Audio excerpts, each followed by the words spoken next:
Hello! Recording live for this week's Embracing Intensity podcast. And today I wanted to talk about something that I've started to notice as I've been talking a lot more about twice exceptionality.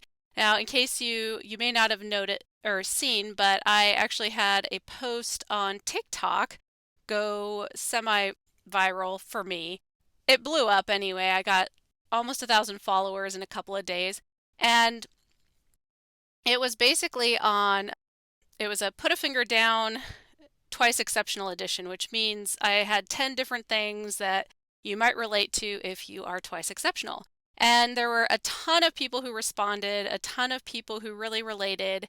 And one of the things I noticed both there and the more that I've talked about giftedness and twice exceptionality is people will say, well, I relate to your work, but I'm not really gifted. Or I relate to your work, but I'm not really that smart. And I kind of wanted to address that because I think there are probably a lot more people out there who really are gifted and don't realize it than the other way around. And so there's a few reasons that you might not identify as gifted or really, really smart. Any number of reasons, but a few that came up as I was thinking about it include the biggest thing is I think that we confuse giftedness with achievement. And we assume that in order to be gifted, you have to be a high achiever. And so if you're not academically oriented or you don't do super well academically, you might not think you're all that gifted or smart. But they're actually two different things. In fact, I know a lot of gifted people who actually dropped out of either high school or college. And so achievement is not required to be gifted.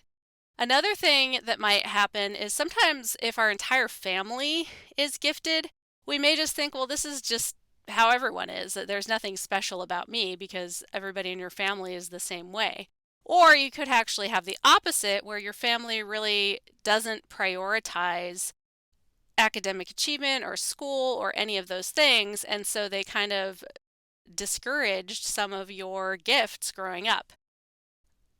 Another thing, let's see, obviously twice exceptionality can impact that if we have some strengths that are way, way up here and then other things that are way down here, that can get in our way and it can feel like we're not as high as we really are in certain areas.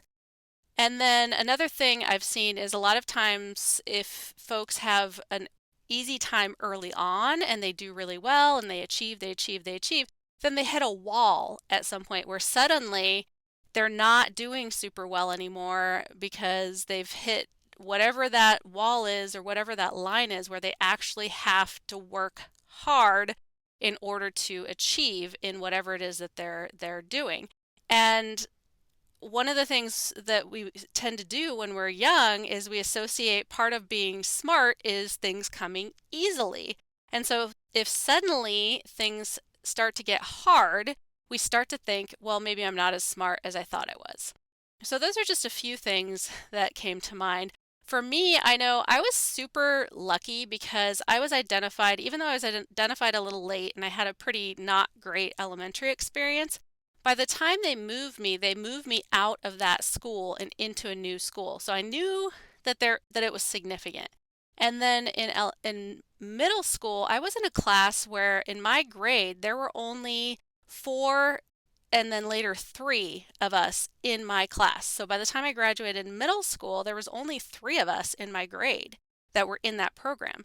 And so when I went to this other program in high school and there were 18 of them, I knew they weren't in that tiny little program with me in middle school. And so there was a part of me that kind of knew I was probably smarter than them, but they were all high achievers. And so they did really well. And so rather than me feeling like, oh, well, maybe I'm not as smart as I think I am, I just resented them because they were high achievers. And I thought, well, they're not really that smart. They just work hard, which I know now is very, very important. But I it was really only because of my middle school experience that I was able to have that perception. If I hadn't had that, I probably would have thought, I'm not that smart because look at all these people, they're doing so much better than I am. And when I got to college and I dropped out, before that, I actually got tested for learning disabilities because I was worried there was something else going on, and they didn't really know about ADHD back then. So they kind of dismissed it, even though I had these skills that were way, way up here and these skills that were way down here. But because nothing was below average and a lot of it was way above, they just kind of dismissed my challenges even though they were clearly there. If you can see that kind of a discrepancy, there's something going on. And, later I would discover it was probably ADHD, which was recently confirmed. So, those are some things that might get in our way when we're trying to figure out, am I really that smart? Maybe I'm gifted, maybe I'm not. I don't know.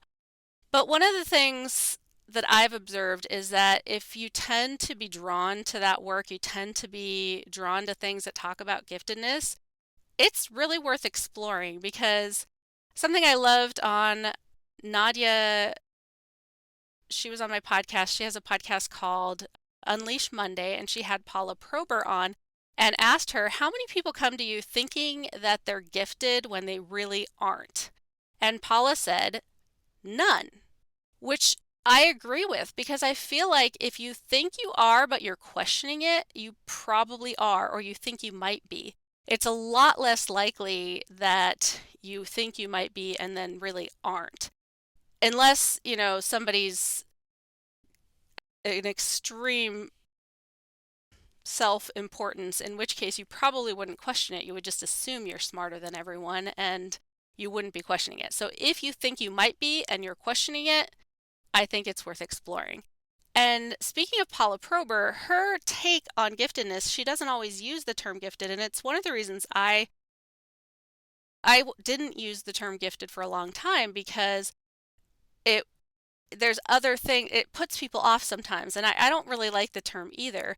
And so Paula came up with the term Rainforest Mind, which explains how your brain can be more complex. And in her book, she describes the rainforest mind as people who are excessively curious, idealistic, sensitive, highly intelligent. So she's got a great blog and 2 books out there now on your rainforest mind. You can find it if you just search your rainforest mind.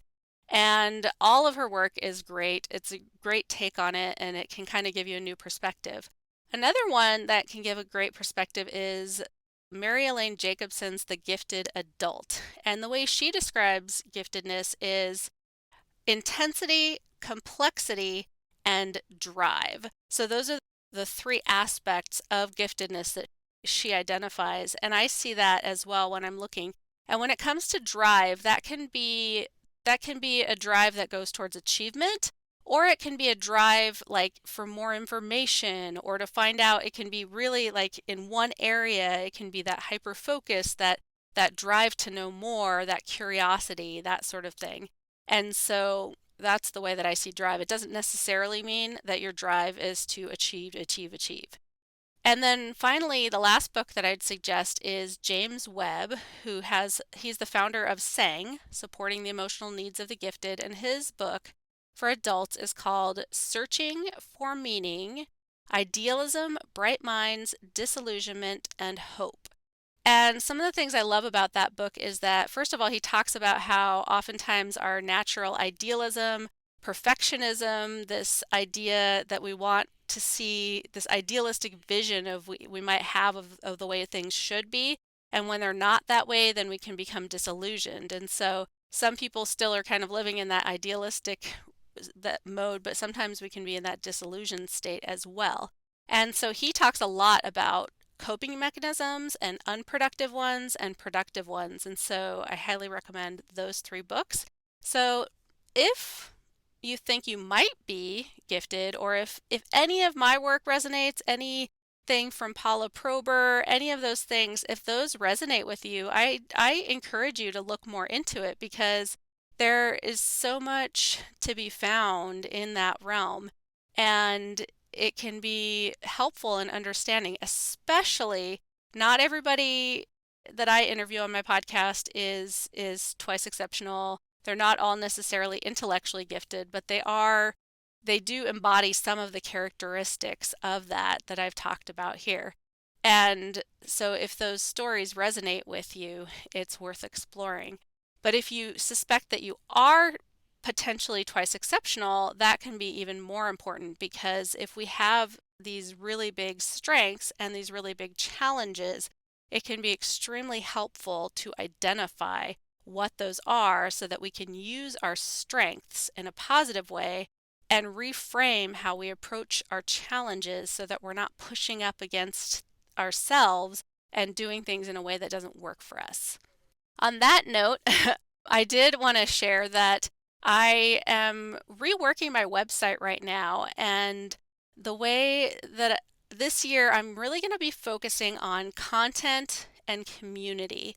And because of that, I am going to temporarily halt any kind of new one-on-one services, because I really want to spend time creating things that can reach more people and to help more people. And the more content and the more I focus on the community, the more people that I can reach. And so I'm reworking my website. You can check it out. I'm in that process, so it's not totally done, but it's an ongoing kind of process. But if you want to continue to support that content and community, you can support us through Patreon or join the community at embracingintensity.com. And in the community, I also have a 12-part course called Ignite Your Power that goes into all sorts of things about self-regulation and how we can kind of channel our energy in a positive way. So if you want to support that work, check it out. Patreon also, I created some new tiers so you can get some fun merch if you want at the different tier levels. And yeah, check it out and come join us in the community. We're going to be meeting this week to kind of talk more about how we can build the community up and some things and where to focus my energy in the community. We have our next call on the 20th with Brendan Mann on the Wall of Awful, and we'll be really exploring where to go from here. So come join us in the Embracing Intensity community. It's a great bunch of people, and I'm really excited about the people who've been joining us on calls and in the community. Have a great day. Bye-bye.